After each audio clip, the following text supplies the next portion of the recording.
Donc on va redémarrer sur le document d'hier.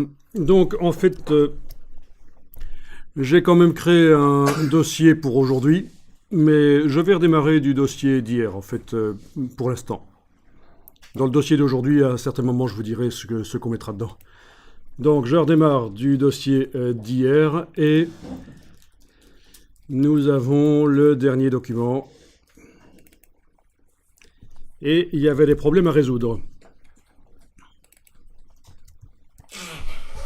Le dernier document, il y a son PDF qui a été généré, qui est là. Je vais l'ouvrir dans Acrobat. Plein écran.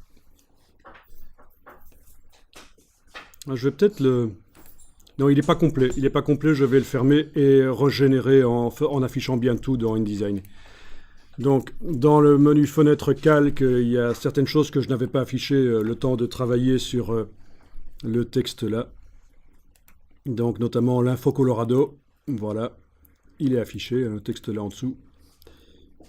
Je vais devoir faire à nouveau l'exportation. Et puis, on va parler de résoudre un petit problème dans Acrobat. Le fait que quand on clique n'importe où, là où il n'y a pas de bouton, ça nous amène à la page suivante quand on est en mode plein écran.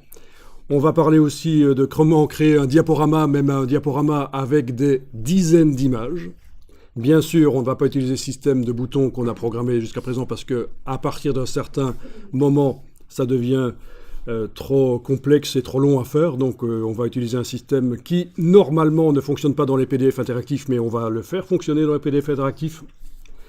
Le petit système de diaporama qui fonctionne avec des dizaines d'images, donc diaporama avec des dizaines d'images.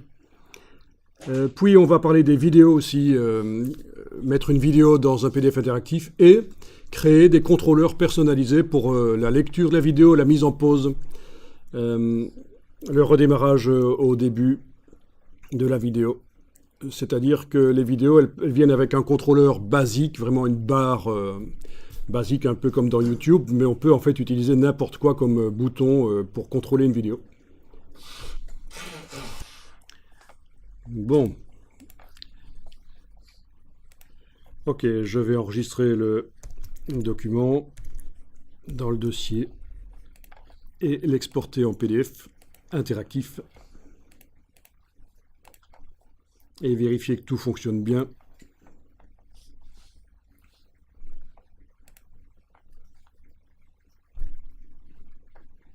Donc Colorado, quand je clique sur Colorado, le texte Colorado vient... Ah, il y a un truc qui ne fonctionne toujours pas.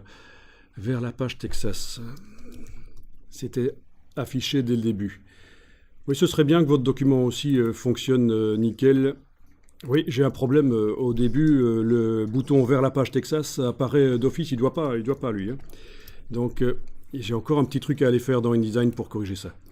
Donc je sélectionne le bouton, dans mon cas le bouton vers la page Texas. Je vais aller dans la palette fenêtre, objet interactif, boutons et formulaires.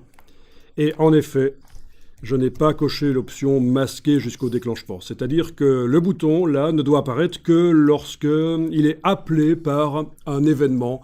Et ce sera l'événement cliqué sur un des boutons des états, là. Celui-là. Et donc celui-là doit être masqué jusqu'au déclenchement, bien entendu.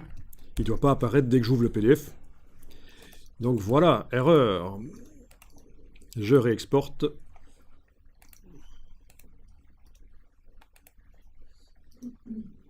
Mode plein écran. Donc Colorado, le texte est là.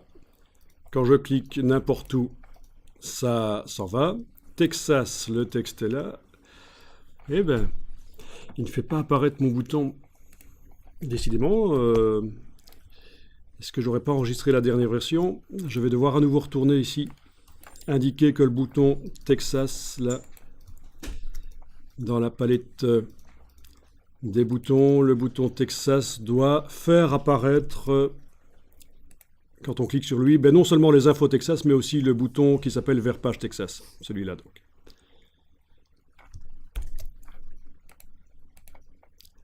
Ok. À nouveau enregistrer et exporter, on va y arriver. Hein.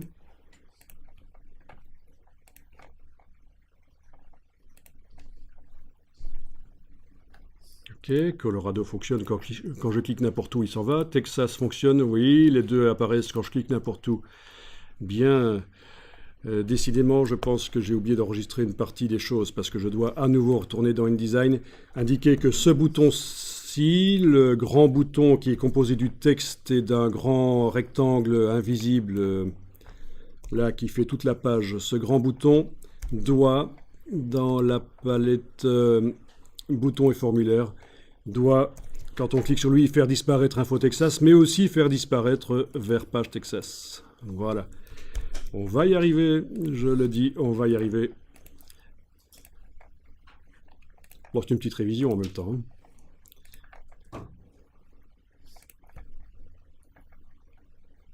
Donc, Colorado fonctionne bien sûr, Texas fonctionne aussi. Voilà, ça marche maintenant. Quand je clique n'importe où, les deux boutons, le texte et le bouton vers la page Texas s'en vont. Quand je clique sur le bouton vers la page Texas, on arrive vers la page Texas. Parfait.